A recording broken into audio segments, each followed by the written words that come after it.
Hi friends, ಎಲ್ಲರಿಗೂ ನಮಸ್ಕಾರ. ಏನಿದು ಹೊಸ ಥರ ಇದೆ ಅಂತ ನೋಡ್ತಾ ಇದ್ದೀರಾ? ಇದು ಟ್ಯಾಮರಿಂಡ್, ರಾ ಟ್ಯಾಮರಿಂಡ್ ಬರುತ್ತಲ್ಲ, ಹುಣಸೆಕಾಯಿ, ಅದು ಕ್ಯೂಬ್ಸ್ ಮಾಡಿ ಇಟ್ಕೊಂಡಿದ್ದೀನಿ. ಇದನ್ನು ಎಷ್ಟು ದಿನ ಬೇಕಾದ್ರೂ ಸ್ಟೋರ್ ಮಾಡಬಹುದು.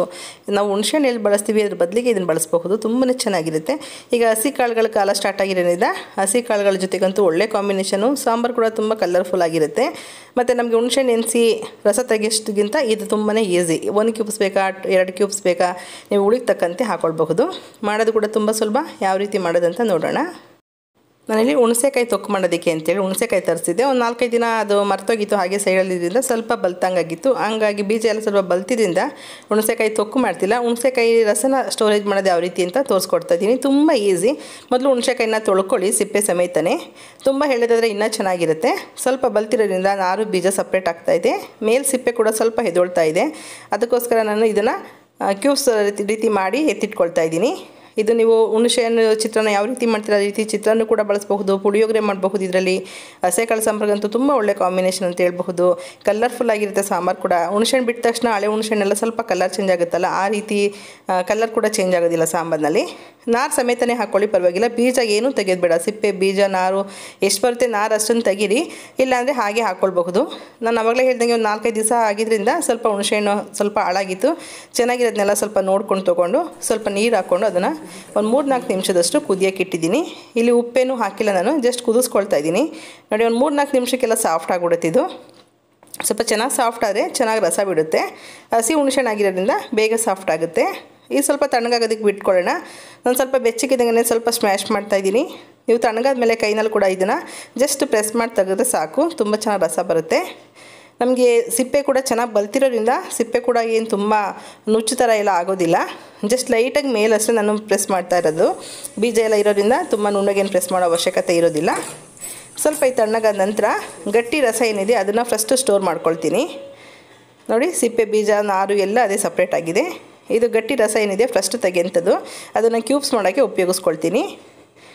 ಸ್ವಲ್ಪ ನೀರು ಹಾಕಿ ನಾನು ಇದನ್ನು ಮಿಕ್ಸ್ ಮಾಡ್ಕೊಂಡಿದ್ದೀನಿ. ಇಲ್ಲಾಂದರೆ ಗಟ್ಟಿ ರಸ ಆದರೆ ನಮಗೆ ತೆಗೆಯೋದಕ್ಕೆ ಕಷ್ಟ ಆಗುತ್ತೆ. ಹಾಗಾಗಿ ಸ್ವಲ್ಪ ಒಂದು 100 ml ಅಷ್ಟು ನೀರು ಹಾಕ್ಕೊಂಡ್ರೆ ಸಾಕಾಗುತ್ತೆ. ನೋಡಿ, ಚೆನ್ನಾಗಿ ಇದು ಗಟ್ಟಿ ರಸ ಬಂದಿದೆಯಲ್ಲ, ಪಲ್ಪಿಗೆ ಸಪ್ರೇಟ್ ಎತ್ತಿಟ್ಕೊಳ್ಳೋಣ ಅದು ಕ್ಯೂಬ್ಸ್ ಮಾಡೋದಕ್ಕೆ.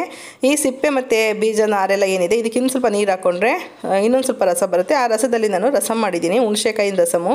ತುಂಬ ಚೆನ್ನಾಗಿದೆ. ಟೇಸ್ಟ್ ಅಂತೂ, ಕಲರ್ ತುಂಬ ಚೆನ್ನಾಗಿರುತ್ತೆ. ತುಂಬ ಸಿಂಪಲಾಗಿ ಒಂದು 3-4 ನಿಮಿಷದಲ್ಲೇನ ಈ ಪಲ್ಪ್ ಏನಾರು ಇದ್ದರೆ ರೆಡಿ ಇದ್ದರೆ ಕ್ಯೂಬ್ಸು ಒಂದು 3-4 ನಿಮಿಷಕ್ಕೆ ರಸ ರೆಡಿ ಮಾಡ್ಕೊಳ್ಬೋದು. ತುಂಬಾ ಸಿಂಪಲಾಗಿ ಮಾಡ್ಬೋದು, ಚೆನ್ನಾಗಿರುತ್ತೆ. ಇದು ನೋಡೋದಕ್ಕೆ ತೆಳು ಅನಿಸುತ್ತೆ, ಅದು ತುಂಬ ಸ್ಟ್ರಾಂಗು. ನಾರ್ಮಲ್ ಒಣಗಿರೋ ಹುಣಸೆಹಣ್ಣಿಗಿಂತ ಹುಣಸೆಹಣ್ಣು ಸ್ವಲ್ಪ ಬಲ್ತ ಮೇಲೆ ಸ್ವೀಟ್ ಆಗುತ್ತೆ. ಇದು ಹಸಿ ಹುಣಸೆಹಣ್ಣಾಗಿರೋದ್ರಿಂದ ತುಂಬಾ ಹುಳಿ ಅಂಶ ಇರುತ್ತೆ. ನೋಡ್ಕೊಂಡು ನೀವು ಕ್ಯೂಬ್ಸ್ನ ಎಷ್ಟು ಬೇಕೋ ನೋಡ್ಕೊಂಡು ಹಾಕೋಬೇಕಾಗುತ್ತೆ. ಮೊದಲು ತೆಗೆದ್ವಲ್ಲ ಗಟ್ಟಿ ರಸ ಹುಣಸೆಕಾಯಿಂದು, ಆ ರಸನ ನಾನು ಐಸ್ ಕ್ಯೂಬ್ಸ್ ಟ್ರೈನಲ್ಲಿ ಹಾಕ್ಕೊಳ್ತಾ ಇದ್ದೀನಿ. ನಿಮಗೆ ಯಾವ ಸೈಜು ನಿಮಗೆ ಕ್ಯೂಬ್ಸ್ ಬೇಕಾಗುತ್ತೆ ನೋಡ್ಕೊಳ್ಳಿ. ಇದು ಕ್ಯೂಬ್ಸ್ ಆದಮೇಲೆ ಇದರಲ್ಲಿ ಅರ್ಧ ಎಲ್ಲ ಕಟ್ ಮಾಡಿ ಹಾಕ್ಕೊಳ್ಳೋದಕ್ಕಾಗಲ್ಲ. ಹಾಗಾಗಿ ನಾನು ಸ್ವಲ್ಪ ಸಣ್ಣ ಕ್ಯೂಬ್ಸ್ಗಳು, ಸ್ವಲ್ಪ ದೊಡ್ಡ ಕ್ಯೂಬ್ಸ್ಗಳು ಹಾಕ್ಕೊಳ್ತಿದ್ದೀನಿ. ಸಾಂಬಾರು ಆದರೆ ಒಂದು 2 ಜನಕ್ಕೆ ಆಗೋದಾದರೆ 1 ಕ್ಯೂಬ್ಸ್ ಸಾಕಾಗುತ್ತೆ, ಅಷ್ಟು ಸ್ಟ್ರಾಂಗ್ ಇರುತ್ತೆ. ಒಂದು ಟೊಮೊಟೊನ ಹಾಕಿದ್ರೆ 1 ಕ್ಯೂಬ್ಸು ಹುಣಸೆಕಾಯಿ ರಸ ಸಾಕಾಗುತ್ತೆ. ಅಥವಾ ನೀವು 3-4 ಜನಕ್ಕೆ ಮಾಡ್ತೀವಿ ಅಂದರೆ 2 ಅಥವಾ 3 ಕ್ಯೂಬ್ಸ್ ಬೇಕಾಗುತ್ತೆ. ಹಾಗಾಗಿ ಒಂದು ಸ್ವಲ್ಪ ಸಣ್ಣ ಕ್ಯೂಬ್ಸು, ಸ್ವಲ್ಪ ದಪ್ಪ ಕ್ಯೂಬ್ಸು ಆ ರೀತಿ ಹಾಕ್ಕೊಳ್ತಾ ಇದ್ದೀನಿ. ನಮಗೆ 2 ತುಂಬ ಹುಳಿ ಆಗಿಬಿಟ್ರು ಆಗಲ್ಲ. ಅದು ರುಚಿಗೆ ತಕ್ಕಷ್ಟು ಹುಳಿ, ಉಪ್ಪು, ಖಾರ ಎಲ್ಲ ರುಚಿ ತಕ್ಕಷ್ಟು ಇರಬೇಕಾಗುತ್ತೆ. ಎಷ್ಟು ಕ್ಯೂಬ್ಸ್ ಬೇಕೋ ನೋಡಿಕೊಂಡು ಅಷ್ಟನ್ನು ಉಪಯೋಗಿಸ್ಕೊಳ್ಳಿ. ಇದನ್ನು ನಾನು ಈಗ 1 ದಿನ ಪೂರ್ತಿ ನಾನು 24 ಅವರ್ಸು ಫ್ರೀಝರ್ನಲ್ಲಿ ಇಟ್ಕೊಳ್ತೀನಿ. ಆ ಕ್ಯೂಬ್ಸ್ ಆದ ನಂತರ ಅದನ್ನು ತೆಗೆದುಬಿಟ್ಟು ಜಿಪ್ಲಾಕ್ ಕವರ್ನಲ್ಲಿ ಸ್ಟೋರ್ ಮಾಡಿ ಇಟ್ಕೊಳ್ಬಹುದು. ಏರ್ಟೈಟ್ ಕಂಟೈನರ್ನಲ್ಲಿ ಕೂಡ ಹಾಕಿ ಇಟ್ಕೊಳ್ಬೋದು. ತುಂಬಾ ಚೆನ್ನಾಗಿರುತ್ತೆ. ತುಂಬ ತಿಂಗಳುಗಳ ಕಾಲ ಬಳಕೆ ಬರುತ್ತೆ. ಮತ್ತು ನಮಗೆ ಹುಣಸೆಕಾಯಿ ಎಲ್ಲ ಸೀಸನಲ್ಲೂ ಸಿಗೋಲ್ಲ. ಈಗ ಸ್ವಲ್ಪ ಜನವರಿ ಬರ್ತಾ ಇದ್ದಂಗೆ ಸ್ವಲ್ಪ ಹಣ್ಣಾಗ್ಬಿಡ್ತಾವೆ ಅವು. ಈಗ ಡಿಸೆಂಬರ್ಗೆ ಸುಮಾರು ಬಲ್ತೋಗಿದೆ. ಜನವರಿ ಫೆಬ್ರವರಿಗೆಲ್ಲ ಹಣ್ಣಾಗೋದ್ರಿಂದ ಇನ್ನು ನಮಗೆ ಕಾಯಿ ಸಿಗೋದಿಲ್ಲ, ಹುಣಸೆ ಹಣ್ಣು ಸಿಗುತ್ತೆ. ನಮಗೆ ಕಾಯಿ ಬೇಕಂದಾಗ, ಕಾಯಿ ರುಚಿ ಬೇಕಂದಾಗ ಈ ರೀತಿ ಮಾಡಿ ಇಟ್ಕೊಳ್ಳಿ. ಹಸೆಕಾಳಿಗಂತೂ ತುಂಬ ಒಳ್ಳೆ ಕಾಂಬಿನೇಷನು, ತುಂಬ ಚೆನ್ನಾಗಿರುತ್ತೆ. ಅದನ್ನು ಕೂಡ ಮಾಡಿ ನೋಡಿ ಒಂದ್ಸಲ. ಕಲರ್ ಕೂಡ ನೋಡಿ ಸಾಂಬಾರ್ದು ಎಷ್ಟು ಚೆನ್ನಾಗಿ ಕಾಣ್ತಿದೆಯಲ್ಲ. ಅದೇ ನಾವು ನಮ್ಮನೇಲಿ ಬಳಸೋಂಥದ್ದು ಹುಣಸೆಹಣ್ಣು ಸ್ವಲ್ಪ ಹಳೆ ಹುಣಸೆಹಣ್ಣಾಗಿರೋದ್ರಿಂದ ಸಾಂಬಾರು ಬಿಟ್ಟ ತಕ್ಷಣ ಕಲರ್ ಸ್ವಲ್ಪ ಚೇಂಜ್ ಆಗುತ್ತೆ ಸಾಂಬಾರ್ದು. ಹುಣಸೆಕಾಯಿ ರಸ ಹಾಕಿರೋದ್ರಿಂದ ಕಲರ್ ಕೂಡ ತುಂಬ ಕಲರ್ಫುಲ್ ಆಗಿದೆ. ಸ್ವಲ್ಪ ಬೆಣ್ಣೆ ಹಾಕ್ಕೊಂಡ್ರಂತೂ ಸಾಂಬಾರಿಗೆ ಮಾಡಿಸಿದಂಥ ರುಚಿ ಮುದ್ದೆ ಜೊತೆಗೆ. ನಾನು ಅದೇ ಹುಣಸೆಕಾಯಿ ಕ್ಯೂಬ್ಸು ಮೊದಲು ತೊಗೊಂಡಿದ್ದ ರಸ ಇತ್ತಲ್ಲ, ಗಟ್ಟಿ ರಸ, ಅದನ್ನು ಕ್ಯೂಬ್ಸ್ ಮಾಡ್ಕೊಂಡಿದ್ದೆ.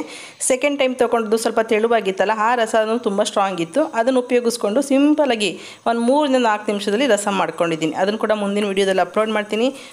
ತುಂಬ ರುಚಿಯಾಗಿತ್ತು. ಈಗ ಕ್ಯೂಬ್ಸ್ ಎಲ್ಲ ರೆಡಿ ಆಗಿದೆ, 24 ಅವರ್ಸ್ ಆಗಿದೆ.